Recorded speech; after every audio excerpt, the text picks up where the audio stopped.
alma kulalte akkas na jaalatte kan gara kolufte muja kunan jette folin jalalake ana turgaera kessa kona gute tina jalera folin jalalake ana turgaera kessa kona gute tina jalera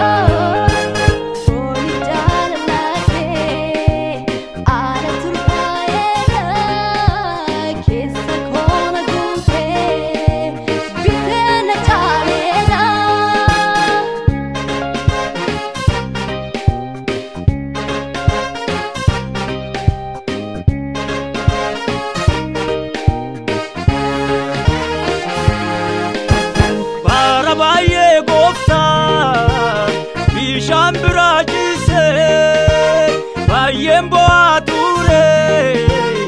emi matula se enyu tu sitibe akona chijiru ati wakayoda ansena jijiru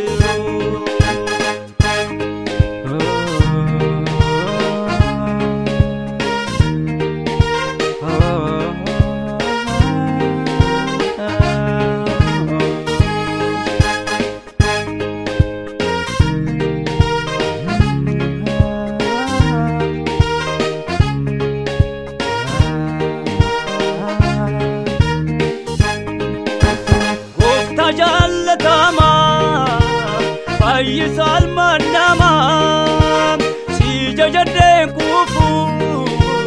galgalam ganama si tona manufu yerosi wa moni si fata wa bako galani fulfini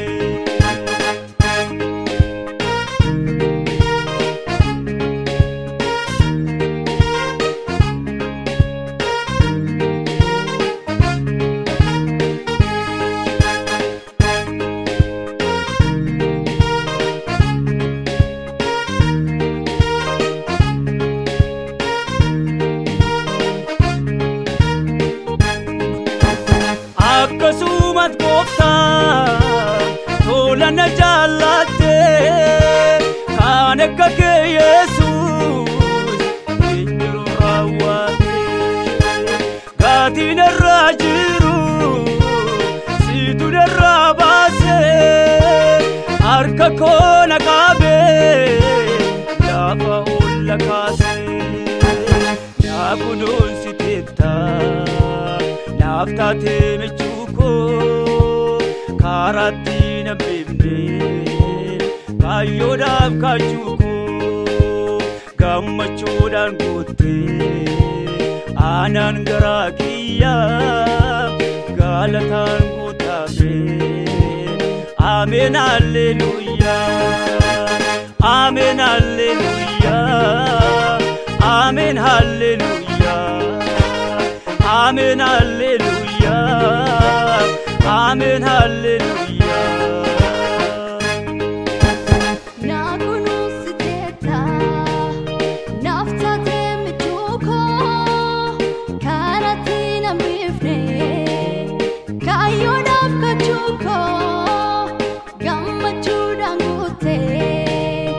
anavgarakiya galatan gutame amen hallelujah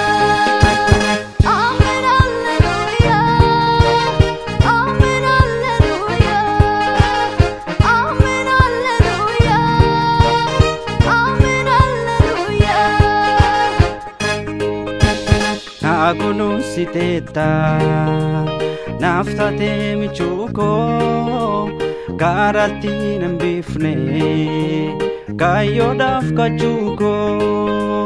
gammachudan gutte anangarakiya galatan gudame amen alleluia amen alleluia Amen, hallelujah. Amen, hallelujah. Amen, hallelujah. Nagulu siteta, naftate michuko, karatina bifne, kayo kajuko, gammachudangute, alam garakia.